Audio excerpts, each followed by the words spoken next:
Tama na ba to? Bumuk na na. Ha? Yung mga kayon, luto tayo ngayon.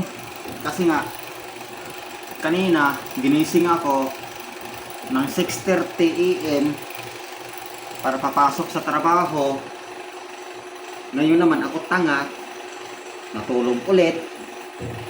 Kaya nagising ulit, 7:40. Maliligo pa ako.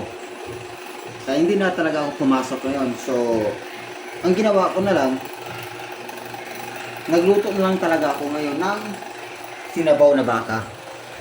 Ayan mga ka-idol, kung makikita nyo.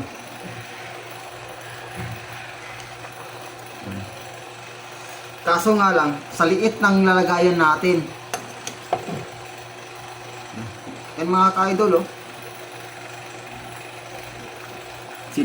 Sinabaw na baka yan mga ka-idol. Eh, late kasi.